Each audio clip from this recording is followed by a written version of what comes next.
Welcome to another episode of Wrestling with WorldWide Willis. All right. This podcast is brought to you by LMG Podcast Network. And I'm happy to be here, folks. Happy to be here. Today I'm riding solo, right? I'm going back old school, riding solo today. So we'll quickly break things down and have a good time. All right, let's hop into it. So matches of the week are actually from a very good Raw, which I will talk about more. But we have Shinsuke Nakamura versus Ricochet in a Falls Count Anywhere match that happened this latest episode of Raw. A really amazing match. I'll kind of dig a little deeper into it later on when I talk about Raw.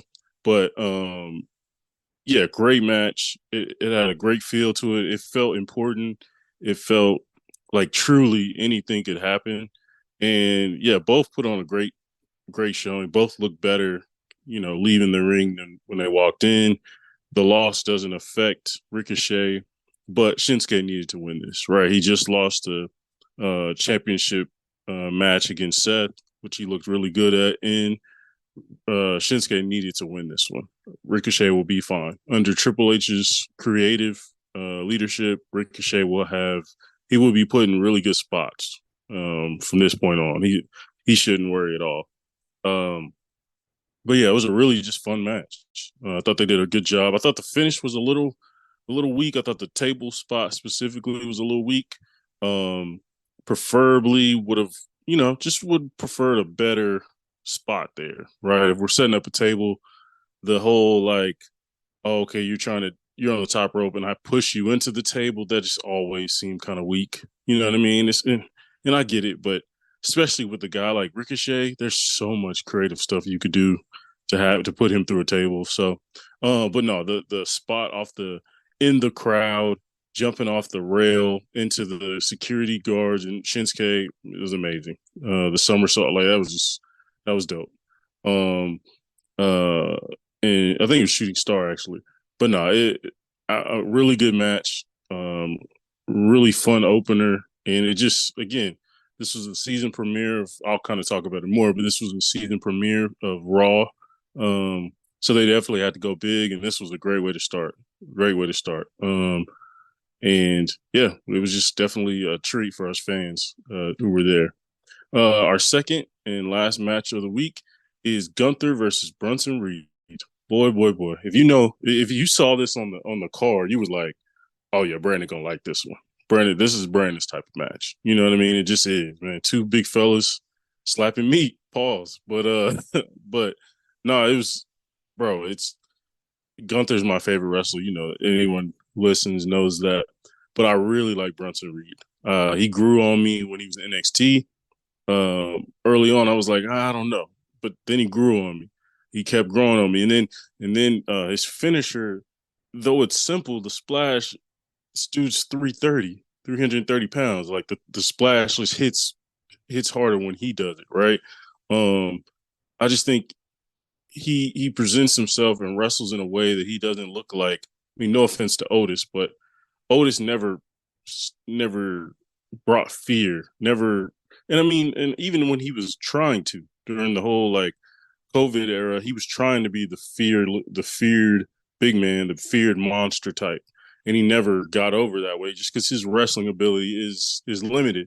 Whereas with Brunson Reed, he's big, he has that monster effect, but he's actually talented in the ring.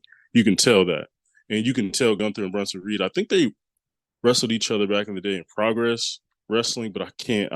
I may be making that up. I feel like I saw that somewhere. But these two had really good chemistry. Man, the chops. And for those that don't know, just to give people context, I actually went this episode of Raw was in Oklahoma City. I attended the event with Spencer and Roy, been a frequent guest on the main podcast and even on this podcast before. So we attended a lot of the Raw, and we were live. We had pretty good seats, and so we could hear everything that was going on from the promos really well, and also could really hear the match effects. And I'll kind of talk about more in details how that whole experience was. But as far as this Gunther and Brunson Reed match, man, so good, bro. Like you heard every Gunther chop, every one of them. They were really good. But some of them chops hit Brunson Reed kind of high in the chin, like in the neck jaw area. Um, Especially when he jumped off the side of the ring post and jumped towards Gunther, and he hit him with the chop towards the neck area. But no, it was just, man, the crowd was into it. That was definitely the best match of the night. It it was physical, but still had some wrestling artistic ability to it as well. Told a story as far as, or first, you know, beginning of the match and even through the middle of the match, Gunther couldn't pick up Bronson Reed, right? He couldn't get him off the ground, and when he did, Bronson Reed just fell on him because he was just so heavy. So, Bronson Reed eventually, every time Gunther thought he had Bronson Reed put away, Brunson kept kicking out, kept kicking out, kept kicking out. And Gunther hit him with the splash, kind of similar to Brunson Reed's splash. He kind of thought it was over. Brunson Reed kicks out again. So Gunther gets pissed and he's like, all right, I got to finish it. And he hits him with a very impressive powerbomb, right? Because it was funny. Me, Spencer, and Roy were kind of talking before the match. We were like, is he going to be able to get him up for the powerbomb? Like, I can see, like, he's going to need Brunson to really help him do it. I know Gunther's done the powerbomb to Otis. That one didn't look as great, but I also don't think Otis helped him much on that one. Like, there's only so much Otis can do. Whereas this one looked clean. It looked really good. It looked smooth. It didn't look like, it was in one motion, up, boom, down, right? Is what you teach at a wrestling school or something, right? And it just looked really good. You can tell Brunson really helped him. You can tell Gunther did a really good job of executing it. But it really good power bomb. And yeah, it was a finisher, 1, 2, 3. It was just a great match. Great match. I think I've seen that Gunther has defended his title, I want to say 75 times, between PLEs and, regular TV on either on SmackDown or on Raw. And bro, if you're a gun, like most of them, pretty much, I'd say 95% of them have been good, if not great. And that's hard to say for a lot of people. Not many people can, in their title defenses, can say, I had a good to great match every time I defended this title. That's not the case. Seth Rollins don't even do that. You know what I mean? Roman Reigns don't even do that. So Gunther's just in a league of his own right now. And man, really great match. All right, I kind of mentioned it before, but we'll dig into it a little deeper. I'll kind of just review Raw in general, just because I was there live. I got to kind of get the crowd effect, kind of see people, up close, give them the eye test instead of watching it on TV. I will say, just overall, I had a great time. I had a great time. Like it was extremely fun. It was fun to be a part of. It was fun to watch the matches up close. It was fun to watch, um, just see the crowd interact and see, because I just been watching on TV. You see Jey Uso come out with his music and getting everybody hyped, and you're like, oh, that's dope. But then to actually be a part of it in the crowd, that took it to another level. And yeah, and honestly, it was just a great show. Like even if I wasn't in attendance, I would have been like, "Ooh, that was a really good Raw," And you could tell it had season premiere like seasoning on it. From like I said, Shinsuke and Ricochet. Um, you had Piper Niven and Natalia was solid. It was solid. Did his job, I guess. Like the goal was to make Piper look better. I don't know if it did that, but she got the win. So that's kind of what she needed from that. We even we got in the main event match, the dark match, we got Nathan Frazier versus Tozawa. That was a fun one. That was fun. Tozawa got a rare win. I thought Nathan Frazier was going to win because Nathan Frazier's kind of he's a known product in NXT. Hasn't been on the main roster, but yeah, it was just a fun event, man. I'll break down a little bit more. I'll drill down a little bit more on some of the stuff I'm kind of touching on later. But the Drew Seth promo, amazing, amazing. I'll talk about that. Uh, Rhea Ripley, her match against Shayna Baszler, solid. I wish they would have let them cook a little more. Right, they kind of let them get at it a little bit, and it was fun at the beginning. And then Nia Jax had to come out there, and then it was like, all right. But the cool part was they kind of had all the contenders kind of come out there, right? Raquel, um, Zoe Stark, um, you know what I mean? We got all the contenders come out there, and so they kind of got to go. So chaos kind of erupted, which was kind of a cool way to end it. But I just wish we could have got a old school NXT type matchup with Shayna and Rhea. That one, the crowd was really into them going against each other, and the crowd, bro, Rhea is so over. Rhea is so over, bro. In the commercial breaks, the crowd was chanting "mommy." Like the Rhea, like they was cheering for you. Maybe I've heard it from. Sometimes you can't tell what like crowd reactions translate on TV, like the volume and everything. But man, Rhea Ripley's one of the most over people in wrestling right now. And again, you idiots on the internet who she doesn't defend her title enough. She's not a great champion. Give it to somebody else. Like you're stupid. Like you're dumb. You don't understand how wrestling works. She's one of the most popular people in wrestling, men or women. That's what you want your champion to be. Roman Reigns, again, doesn't defend his title every week, but he is the most relevant person in the business, and he has the belt. Right, that you want to tie those two things together. If you understand wrestling and how the business works, you understand that. If you don't understand the business, then you whine and complain why doesn't Indy Hartwell have a title shot? Like what are you talking about? Like, come on now. I love all the wrestlers. I do. I like Indy Hartwell. I love a Candice LeRae. I think they all should get more time. They should. But like, come on now. Like Rhea's done the work. This is her time to shine. She should have the belt. It's very simple. Um, so that was fun. The Cody is so over. Like I knew Cody was over, but seeing it up close, you're like, oh, okay, this dude he's in the John Cena, the Bret Hart, just white baby face, not white like in race, but like, but in like that's a term, like a white baby face, white hot baby face is like, oh, he's just a baby face. Good is good, good guy, Captain America type of character. He's been that for him, and man, he was so over with the crowd. So was Jay. Jay was really over. Yeet. They were saying that all night.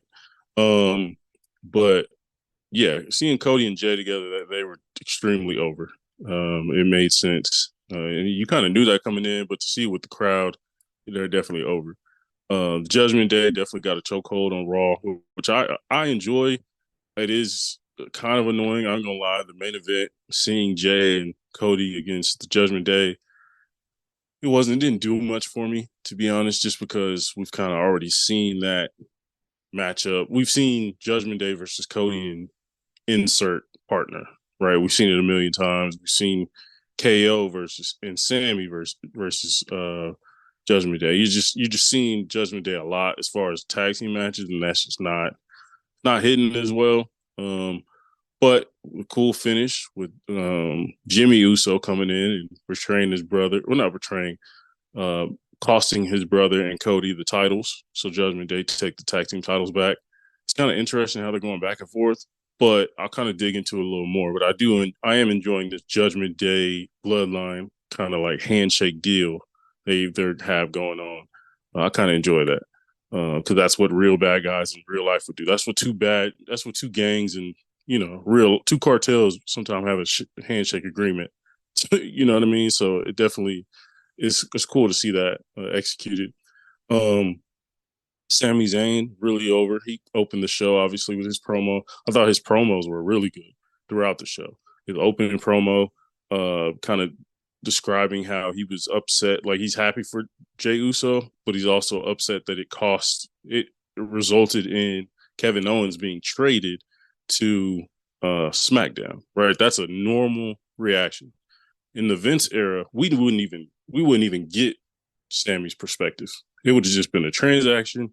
Sammy would have walked out there happy, like, all right, I want a challenge for the championship. And we would have never known. We would have all been wondering, well, wouldn't you aren't you kind of sad like your best friend got traded away to the other brand and you won't work with them anymore, at least for the time being, right?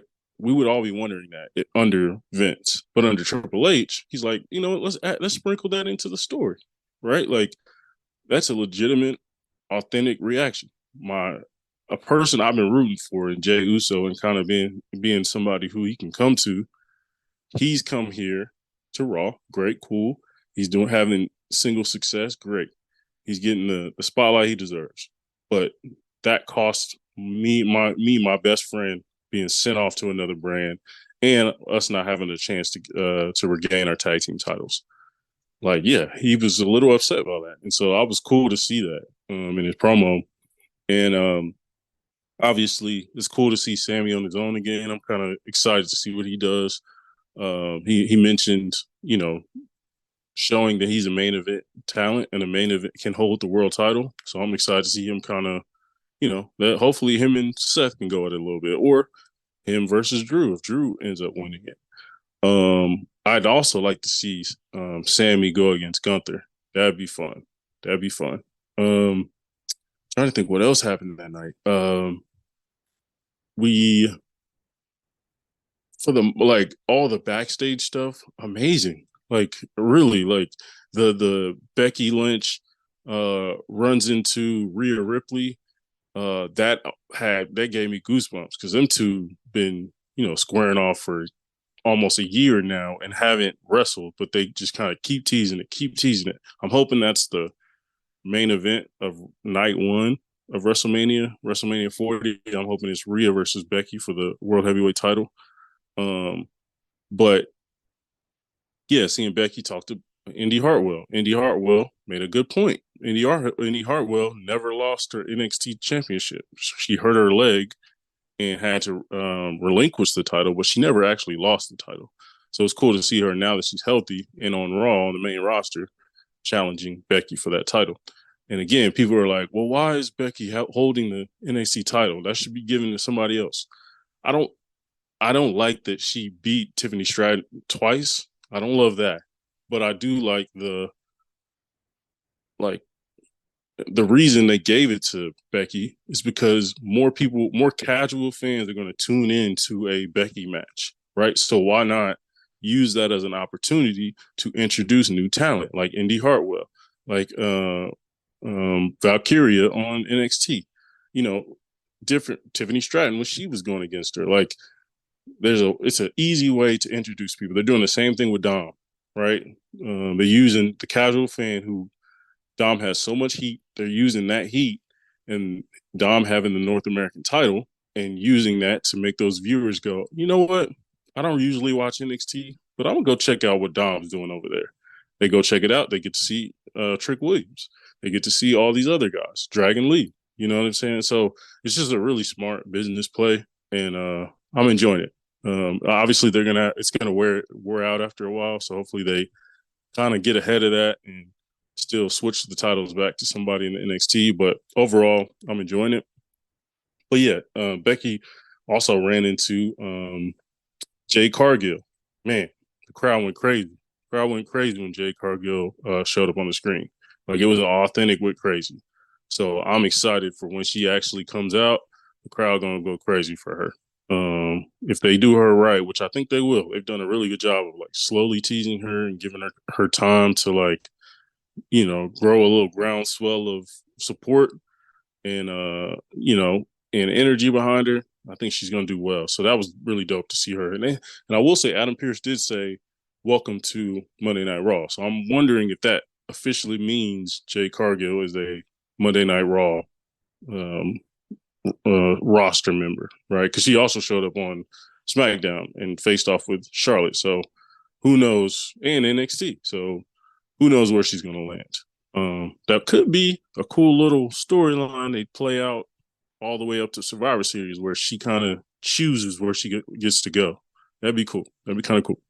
Um, But yeah, just the backstage segment with Alpha Academy and the New Day, hilarious. Like the crowd was cracking up, and I'm sure people were like watching it was cracking up. Really good backstage segment. Just I was back there for some random reason.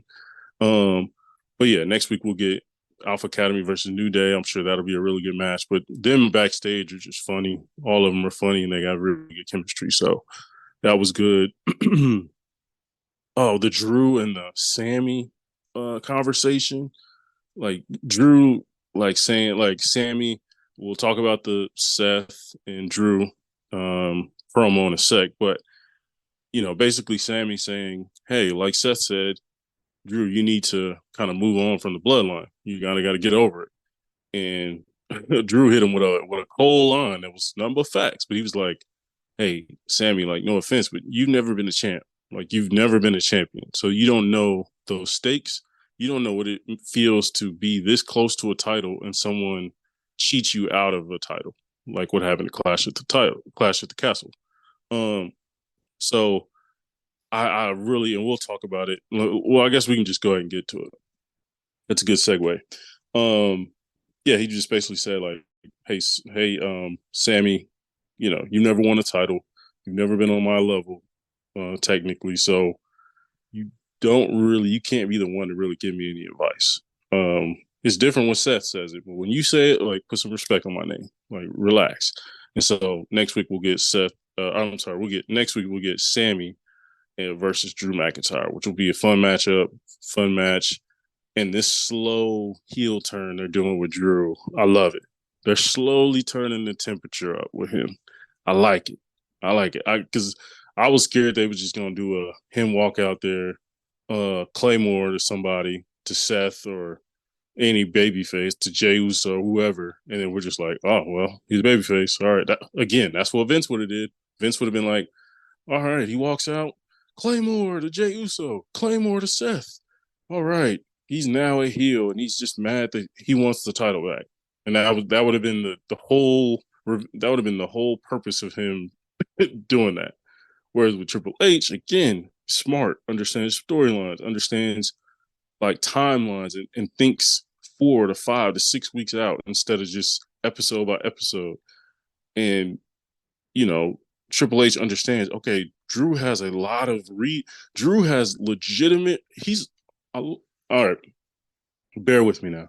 Drew is like the uh Killmonger of WWE. Okay. I mean by that is Killmonger had a legitimate point, right? Killmonger in Black Panther had a legitimate point. You might not agree with his methods, but you were like, okay, hey, he's speaking facts. I don't necessarily agree how he's going about his process against those facts, but he's speaking facts. And Drew is speaking facts. Jey Uso is now on Raw. How the hell are all of y'all just happy go lucky with this dude? And he cost all of us something. Cody, he helped cost you a world heavyweight, a championship match at WrestleMania. Sammy, he's cost you so much stuff. He got you kicked out of the bloodline. He did all this stuff to you. He's betrayed you numerous times, right? Um, all these different people, he's clearly, cost y'all stuff. And yeah, he says he changed, but why are y'all just on face value saying, okay, cool, you say you changed, well, cool, we'll give you a shot. And Drew is like, hell no, I'm not giving you a shot. You're not about to catch me slipping. Like, nah. And Drew's basically saying, like, he's a part of the bloodline. The bloodline is still around. Y'all act like this is some fable myth that went away years ago. The bloodline is still around. Roman is still around. His influence is still there. Why would I trust somebody who was in that group and is not far removed from that group? Like his direct brother is in the group. His brothers are in the group. Like there's no walking away from the bloodline as far as like as long as Roman is in charge, like Jay gonna always have to deal with the bloodline. Um, so yeah, basically Drew's just he's pissed, and he should be, right? He wants a world title, and he's still also. And we'll talk about this. Go ahead and let's break down their promo with Seth. Seth is basically saying, "Hey, Drew, I appreciate you. I appreciate you coming out here and challenging me face to face. That's respectable, and I appreciate you wanting me to be 100%. However, when the judgment day jumps me, you don't really help, right? You don't prevent them from jumping me. You kind of just stop Dom from coming out there, but you don't really get involved." And Drew is like, "Well, I'm not gonna babysit you, right? Like I'm not like that's not my job. My job is just to make sure you're hunted, but I'm not gonna babysit walk around as your security guard the whole time until Crown Jewel." And Seth is like, "That's fine, but it seems like you're not like you have some other motives. It seems like and he basically Seth was basically like, you want another chance at the title, but every time you've had a chance, a big time opportunity, a big time stage, a big time platform, you've come up short." And he's basically saying like the reason why is because you keep coming up with these excuses. And Drew's like, excuses? Like, no, there's a difference between excuses and facts. Like, excuses are, I didn't win the title because all these different things happened, and you know, I didn't. In reality, he didn't give his best effort, but he's blaming it on the bloodline. No, what Drew is saying is legit. If you watch Clash of the Castle, that's probably the closest we've ever been to thinking that Roman is going to lose, right? And at that time, yeah, we all thought he was going to win. Drew was going to win in Wales. You know what I mean? His hometown, like home place, home country, and we thought it was a wrap. But then Solo shows up for the first time and is now a new member of the bloodline. And that's a factor. He didn't even, like, Drew didn't even know that was even an option. He thought he accounted for the Usos, accounted for Paul Heyman. Okay, cool. I strategized for them. Good. Now I just got to focus on Roman, but also take into account these other members. But now a new member shows up that I didn't know was an option and cost me the championship. Yeah, I'm going to be pissed. I'm not going to be over that. And again, Seth is like, "You're making excuses." And Drew is like, "Seth, is really easy for you to say that when you've got to hold the belt with crowds, with arenas in Oklahoma City, the Paycom Center, full of people. You've got to have a championship while they cheer you on as the champion." When Drew was a champion, he was the champion during the pandemic era. He was the champion when there could be no crowds in the arena, right? When he won his big WrestleMania moment, like he mentions against Brock Lesnar, when he beats him at WrestleMania, was in a performance center that was empty, right? Pyro was going off. He's holding the title, no fans in the arena, right? Like that has to feel trash. So yeah, Drew was like, "You don't know how it feels. Yeah, you keep telling me to get over it, but I've kind of gotten the short end of the stick as far as I got my title and there was no crowds allowed. So I didn't really get to be appreciated as a champion by a live crowd at all. Secondly, when I had my chance to regain the title, to get a title and be loved by a live crowd, I got screwed by the bloodline. So yeah, I'm gonna be a little upset. I'm gonna be a little bitter." And Seth again takes digs at him, and is basically saying like, "You're making a lot of excuses, and I just want you to know the best thing for you, the best thing that's gonna happen to you, is at Crown Jewel. I'm gonna beat you, and then there's gonna be no more excuses for you to make, and it's gonna kind of free you of this burden you have." It was a really good line, and Drew didn't really have anything to say after that, and it was over. But really, a great promo, a great promo. It was very nuanced. It wasn't a clear good guy, bad guy.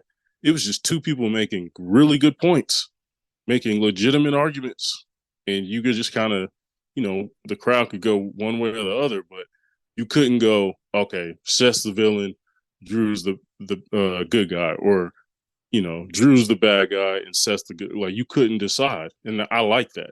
That's how it used to be in the Attitude Era. It was Stone Cold Rock, both of them talking to each other in a competitive way, but you didn't go, "All right, who's the villain this week? Like, why don't they say who the bad guy is?" But we don't need that. Like, we're smarter than that. So I really love that promo.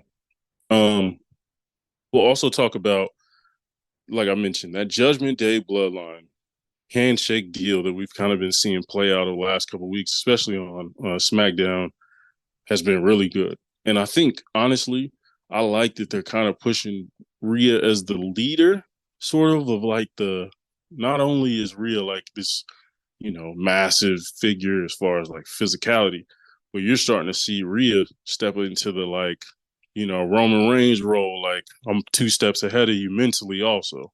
I'm going to go out here, shake hands, kiss babies, and make sure I got my bases covered if anything happens. You know what I mean? And so I'm really loving that. I'm loving that interaction between, oh my God, the interaction between latest SmackDown with Rhea and Paul Heyman. Oh, when she was like, acknowledge me, you know what I mean, the week before. And then now Roman's back. Man, so good. They've been doing great work with that. But I really am loving this Judgment Day bloodline. Again, this alliance, temporary alliance. I'm really liking what I'm seeing, and I'm also excited for when it blows up. Because when it blows up, Roman gonna step up and be like, "Hey, I don't know, I've been letting y'all talk crazy. Like I've been letting y'all talk a little crazy. And y'all been every week y'all say y'all run the WWE. I've been letting y'all get away with that, but now I'm here. Now I'm back, and when I step foot in a wrestling building, the WWE is mine again. So I can't wait to see him like flex his muscle on the Judgment Day. Think of a segment with Roman Reigns talking to Rhea, and then Dom tries to get involved, and like Roman looking at him like an ant, like looking at him like, bro, who are you? Who are you? I'm sorry. Like, why are you? Like, grown folks are speaking. Why are you getting involved? You know what I mean? Stuff like that gonna be amazing, bro. But yeah, as you talked about, Judgment Day regains the tag team titles again. They're now, you know, belts for everybody. And I really like the Judgment Day. It's easy to hate on them. I get it. They push them down your throats every week. Pause. But I do. I like. It's hard to deny the talent that's on the Judgment Day, right? You got Damian Priest, who's really talented, a really good worker in the ring, and is getting better and better as a character. You got Rhea, superstar, like A level 1 superstar. That's easy. Finn Balor, we all know Finn Balor. We all know he's like that. Like he's one of them real ones. He's one of those vets that at any moment could be shot up and be the main, villain of a show. That's easy. We know that. Finn Balor has a resume that we all know. Dom, I mean, bro, again, I want to curtail any of the rumors as far as the piped in booing and all that. Trust me, bro. Trust me. The crowd, like, I was a part of the booing. I could tell if it was piped in or not, and it was not piped in. Like we was all booing as hard as we could when he was speaking. Even in backstage segments, we was booing hella hard. So that's a piped in booing that's a myth. That's what the WWE haters do to try to, talking point for them. But it was bro, he has so much heat. And I think it's funny, I was talking to Spencer and Roy about this, that at first I think it was booing because we didn't like Dom at all. We were like, why is he here? He's only here because of his dad. Like, he's annoying. Get him off my television. Now it's sort of a respect thing. Now it's sort of a respectful boo. It's like a boo, like it's fun to do, but we also respect him because he's funny. He's leaned into it fully, and he's put on some really good matches. Like the dude is getting really good in the ring. Him and Trick Williams match, him and Dragon Lee's matches have been fire. So like now it's like, oh snap! Like he was already good on the mic, pretty good on the mic. He can read a crowd and then adjust his character based on the crowd reaction. That's a veteran move, honestly. And then he's already getting better as a talent in the ring. Like that's hard to do. That's really you don't most people don't do that. So man, really Dom is has super heat. I hope they continue whatever they're doing with Dom, continue it because he's really good. and his matches are getting even better. So that now you're leaning into like, okay, can Dom be a main event talent? He might be able to. Maybe able to. We'll see. But I say all that to say Judgment Day as a whole, like each, if you go down each individual member of the roster, you're like, okay, it kind of makes sense why they kill him. It kind of makes sense, you know. So, but then their deal with the bloodline just is so much better, just because you got Paul Heyman, you got Uso, Jimmy trying to fit in, doing whatever he can to impress Roman. Kind of in that old Jey Uso. He's kind of in the Jey Uso role that Jey was in for a little bit, and also the Sammy role that he was in, like that prove it role. Roman always has a prove it guy. He always has He always has that guy who's kind of you're a member, but it's temporary. Like, let's just be clear here. You make one wrong move, I'll kick you out. And so he always has the prove it guy. Sammy, again, he was Jey was the first prove it guy. Then it became Sammy, and then now it's Jimmy. So it's really cool to see. And Paul Heyman is being Paul Heyman, of course. But that alliance, I'd say, folks, really watch that Judgment Day Bloodline alliance. That's really cool. Speaking of Bloodline, this latest episode of SmackDown was really fun. Obviously, season premiere, similar to this Raw, and the LA Knight pop, bro. When Roman was speaking, LA Knight came out there when John Cena was in the ring, bro. He felt. I'm you know me. I'm an LA Knight guy. I've been an LA Knight guy. Called it early, but to see him go with like a big dog, he's had to go with big dogs before. Obviously, he's had to be teamed with John Cena. He's had to deal with the Miz. He's been with some A-listers, but now you're with the guy, right? The face of the place, right? And so when I see him go face to face with Roman, that was dope. That was really cool to see him go back and forth with Roman. That was fun, and that segment was really good. And then also later on the night, LA Knight versus Solo, they were going 1-on-1, and obviously Solo did no, that's right. LA Knight gets the win, but Roman comes out there and spears LA Knight and holds the title up. So that kind of means, and LA Knight did kind of call him out in their promo, but okay. So this is my fear right now. My fear is that LA Knight is going to go against Roman for the title at Crown Jewel. That's my fear. I do not want that at all. I think that's a bad idea. I think you should keep LA Knight away from Roman as much as possible right now. Like, I think it's smart. Like, if you're Triple H, you're going, okay, how long does this LA Knight thing last? Right?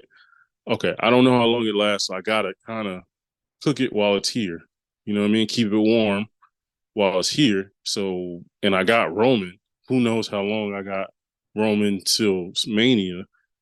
Like, he's kind of feeling like, okay, I gotta kind of push it a little bit, and I understand that, but I just don't.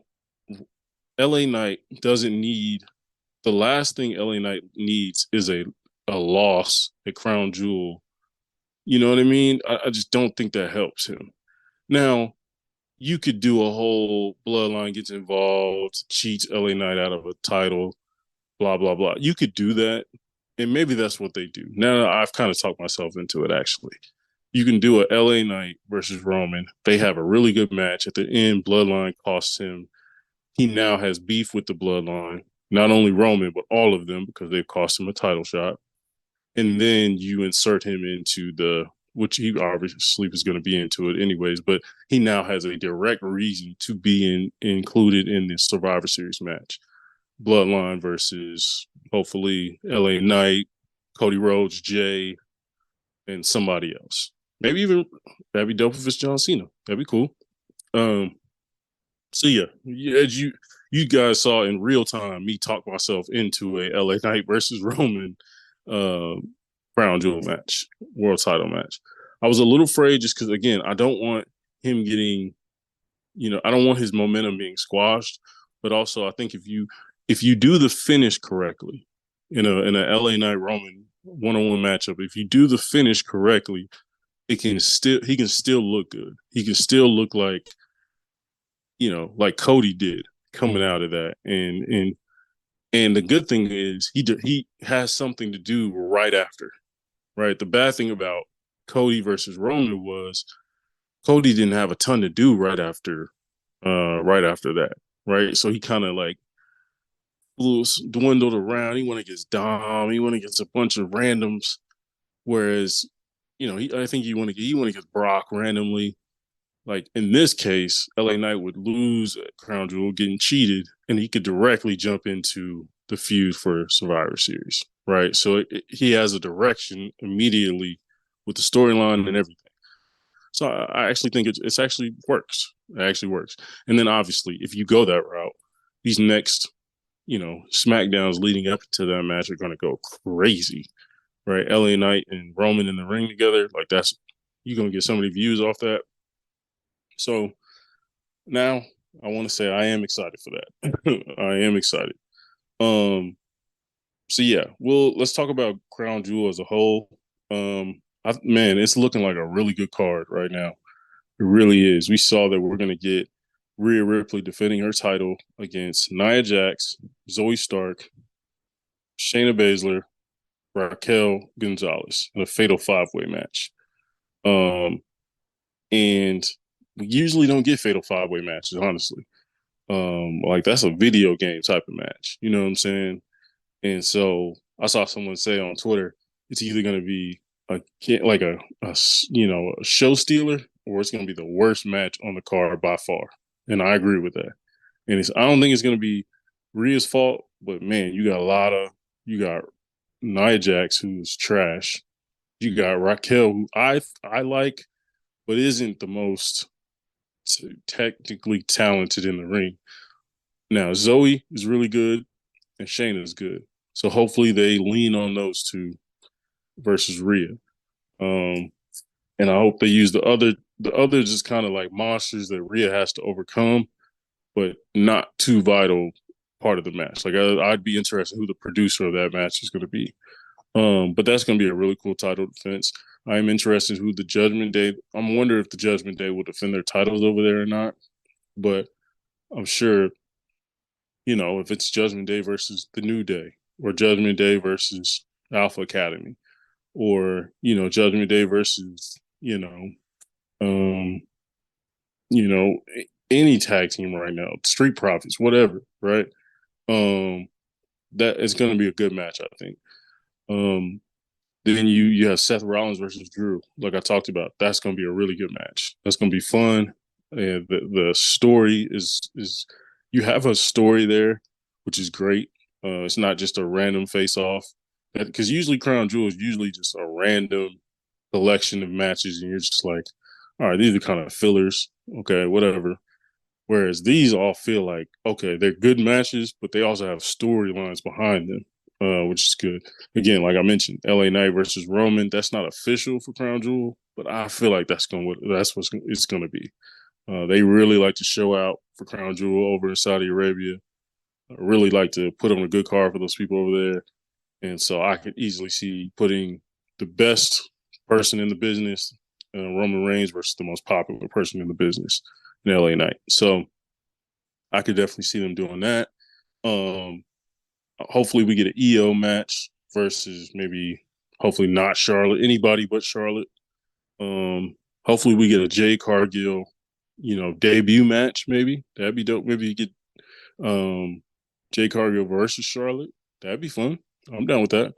I just don't want Charlotte in a championship match. Yeah, even though, and who knows? I mean, this is obviously before next week when EO versus Charlotte for the um, women's SmackDown Women's title. Unfortunately, when Charlotte is in a women's championship match against a younger champion, unfortunately, that's a time where they try to stat pad for Charlotte by giving her the win so she can get closer to the 17 total championship reigns like her dad or whatever, which is kind of trash. But yeah, I'm sure they're gonna have Cody on the card somewhere, so Cody's gonna face somebody, and so yeah, Crown Jewel is looking really good. I love the build for it. I think Becky will be on there at some point, maybe even defending the NXT Women's Championship. Um, but yeah, it should be a stack card. It's already looking stacked, but there's so much more holes they can fill with that. Um, but yeah, our top five for the day is our top five Roman Reigns title defenses. Right, so my top five favorite Roman Reigns title defenses in his 3.5 year championship reign. These are my favorite matches he's had. Um, Number five is Roman versus Sami Zayn Elimination Chamber earlier this year. It was in Toronto. This is the height of this is I don't pretty much the height of the Sami Zayn popularity. I would say we're still right there, right? This is before WrestleMania. This is right after Royal Rumble where he officially turned on Roman Reigns and left the bloodline. It's in Toronto. It's in Sami Zayn's hometown. The crowd is crazy. The crowd is going wild, right? Sammy's eating it up. They're singing his theme song. Um, Roman beats the hell out of him. But everyone is still rooting for that upset, right? They're still like, okay, Sammy can still do it. Sammy can still do it. So like all that packaged in together in one match. He had Sammy's wife and kids on the side. Roman was over there trying to flirt with her, talking crap to her. Like it was just really a really fun title defense, man. Like you knew Sammy had no chance, but the crowd was just so into it that it almost turned you and be like, okay, are they going to do this? Like you knew it weren't going to do it because WrestleMania was literally the next event, so they're not going to have Roman lose the title, and then he can no longer face Cody for the the world title in the main event. It wouldn't make sense, but man, it was such a great match, and like again, it was kind of it wasn't a squash match, but it was sort of like that. Okay, David versus Goliath match where the guy has no chance, but the longer the match goes, you start to kind of believe that he has a chance in that type of way. So number five, Roman versus Sami Zayn Elimination Chamber 2023, really good one. The environment kind of made that match. That's one where the crowd kind of made it bigger than what it was. Number four, we have Roman Reigns versus John Cena SummerSlam 2021. This was big because Cena came back, had been gone for a long time. He comes back. The crowd is crazy, going crazy. It's SummerSlam, right? So it's already a big time stage. And honestly, man, what was so fun about it was Cena at that time looked really good in the ring, but never looked like he had a chance in the match. And for some folks, they didn't like that, but I liked it because it showed that Roman had leveled up. You know what I mean? That was like his biggest test. It was like, Roman to that point had been smacking dudes, putting in work, beating everybody, but he hadn't beaten the dudes who had kind of haunted his previous, you know, the his previous Roman Reigns character, right? John Cena was his main adversary. Brock Lesnar was his main adversary back then. That like mid 2000 late 2010s era. So when Roman becomes the tribal chief Roman Reigns, he doesn't really go up against that level. He goes against great competition. Don't get me wrong. He goes against a lot of Hall of Famers. But again, he didn't get tested by those who haunted his last character. So this was kind of that first time where he got to say, okay, John, like you embarrassed me. I remember when you embarrassed me on that promo when I was the other Roman Reigns. This ain't that same guy. Like I've leveled up. I'm a boss now. I'm the tribal chief. I run this company now. And that's the story that was told leading up to the match. But that was a story that was told literally while they were wrestling. They were telling that story. And that's why I like the match a lot. Because like it showed, okay, this dude's a Super Saiyan now, basically. And John Cena's like, all right, I ain't got nothing for this dude no more. Like I used to be able to get in his head. I used to be able to out promo him. I used to be able to out wrestle him. I can't do that no more. He's on a different level. He can't be touched. Um, and even John Cena said, "All right, he's the GOAT," you know.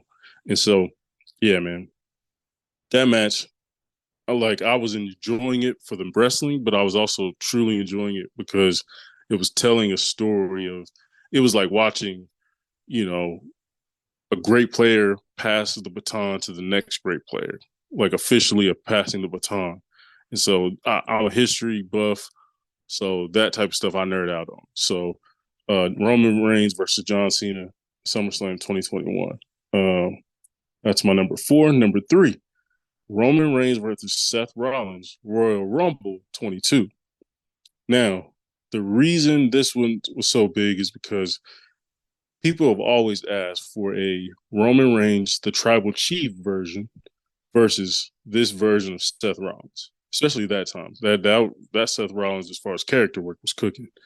Um, they always ask for that matchup because now every time we used to get it, it was Seth Rollins killing, but Roman Reigns, we didn't like that. The boring Roman Reigns, the Vince McMahon Roman Reigns, we didn't like that guy. Where now, when he became the tribal chief, it was like, okay, this dude's big time. Okay, now we want to see him go against big time Seth Rollins, peak Seth Rollins. And we finally got it. Wasn't everything we all wanted, right? It wasn't a 5-star classic by any means. It actually, the finish was kind of trash because Roman he basically put Seth to sleep, even though Seth had, you know, had his hand on the rope. So it should have been a breakup or Roman should have got DQ'd, whatever. Um, so we didn't get a clean finish, but I also think they kind of did that to save a potential future matchup later on. But bro, the Roman's in the ring waiting for Seth to come out, and then that Shield music hits, and Roman's thrown off. Like it was the first time you had seen Roman, this version of Roman. Like, wait, hold on, I didn't prepare for this. Like, hold on, I didn't calculate that he would come out in a Shield uniform and Shield music. You know what I mean? And the faction that we both were a part of that changed the game. I didn't factor this in. Crowd went nuts. We haven't heard that Shield music, and at that point, it was almost a decade. You know what I mean? It was like almost a decade. It was like 8 years or so. They did well. I'll say with the reunion, yeah, it's probably like 5 or 6 since we heard that music. So, and we didn't think we'd hear it again because Dean Ambrose was obviously over in AEW. So when that music hit, it was like, oh snap! And then he came through the crowd, the classic Shield entrance. It just was really dope to see. Like that added a level of intensity to the match that we hadn't seen, and Roman was really getting challenged. Like Seth was really challenging Roman, and you could see Roman really getting frustrated because he's like, "Hold on, this dude's actually getting in my head, and he actually knows my buttons, knows what I mean, knows what makes me tick, and he's the only guy who can really get in my head like that." So, yeah, the Roman versus Seth one again, story wise, amazing. Royal Rumble 22. Go ahead and check that out. My number 2 is actually, all right. I'm gonna go with the list I initially wrote down, or originally my original order from 1 to 2. That could change depending on the day. But number 2, I've kind of talked about it before, but Roman Reigns versus Drew McIntyre, Clash at the Castle. It was in Wales. It was in Drew's hometown, home country, and yeah, man, it had everything you wanted. Drew's theme, they played Drew's old theme music, the theme music everyone was asking for. They played it a little bit and then played Drew's normal theme, but it all felt like, okay, this is Drew's moment, right? It felt like, oh man, this is the time where Drew's really gonna, you know, finally get the title that he has been yearning for since his last reign. And it was a really great match. Like it was really good. Like this one had a story, but also the in ring work was really good because Drew is just as big as Roman. So like Drew and Roman can do a lot of stuff, and Drew can make Roman look not small, but he can like throw him around a little bit, and inflict some physicality in there. So that was an added element because we've seen that before as far as like Braun Strowman or some of these other guys, but they can't actually wrestle. Like they can get physical around, but they can't actually wrestle. Whereas Drew can do both. He can get physical and he can actually like, grabs, wrestling. So their matchup was great. The crowd, obviously, when you're overseas, especially like London, UK area, like the crowds are crazy. So they are always great, and they were in it, right? They were rooting for their boy, and yeah, man, that was the first time we saw Solo Sikoa as part of the Bloodline. He showed up. It was just a great match overall, and I would suggest anybody go watch that one. Clash at the Castle 22, really good match, really good one. And honestly, one of the best PLEs they've put on in the last 5 to 10 years. Honestly, like that same card had the Gunther Sheamus match, the first one. Yeah, that card had a lot of great matches. Then we had that also was when Imperium first showed up on the main roster. But now my number one, I know boring, but it is what it is. Number one, Roman versus Cody, WrestleMania. That one, I thought the match was amazing. The theater was amazing. The ramifications, the storyline, all that. Finish the story. All that stuff was amazing. It was in Hollywood. That added an extra feel to it. It hit, man. It really did. And then the shocking ending, like that added a different take to it, right? Because so many people were passionate about Cody has to win. Cody has to win. And for him to lose added a extra level of like, dang, like who can beat this guy? Like he's Thanos, he's Darth Vader, he's Thrawn, he's all the great villains we can think of. He's that Roman's that guy due to him being able to pull this off, even though he cheated. But I mean that's normal villain stuff, normal heel behavior. But really, Roman Reigns versus Cody. I actually want to rewatch this one again just because really great match. Cody put on the show, Roman put on the show. They had really good chemistry together, and yeah, I really enjoyed that one. So yeah, that is my top 5 Roman Reigns title defenses. I would suggest to go watch all of them. Again, number 5, Roman versus Sammy, Elimination Chamber 23. Number 4, Roman versus Cena, SummerSlam 21. Roman versus Seth, Royal Rumble 22 is number 3. Number 2, Roman versus Drew, Clash at the Castle 22. And number 1, WrestleMania 40, Roman versus Cody. Great matches. All of them really good for different reasons. So yeah, folks, I really appreciate you guys tuning in. I want to say again, thanks to my boys, Spencer and Roy, for coming out to Monday Night Raw with me. Really enjoyed having y'all with me. We had a great time. It was really fun to see the show. Hey man, I will say to WWE, y'all gotta put a warning with the pyro and the loudness. Like it was about 4 or 5 times the pyro went off, like, and they did a little like a boom sound out of nowhere. Bro, we almost we thought shots were fired. To be honest, we thought shots were fired. But yeah, we had a great time. Shout out to those guys. And shout out to WWE, man. They put on a great show in Oklahoma City. Put on 2 great shows in Oklahoma. In Tulsa, we kind of got lucky. We got the season premieres for SmackDown and Raw. But to put on 2 great shows in Tulsa and Oklahoma City back to back, we appreciate you, WWE. We'll shout out to y'all. Y'all put it on for us. And yeah, shout out to everyone who listened. Again, hit us up in the group chat, League of Melanated Gentlemen. Hit us up. You got any top 5 title defenses you have, or any thoughts? If any of you went to the Raw event and want to talk about it, talk about the experience you had, yeah, hit us up. I'm always down to talk. And you can hit us up on the League of Melanated Gentlemen pod on Instagram. Hit us up there. We also have some pretty good content coming out there.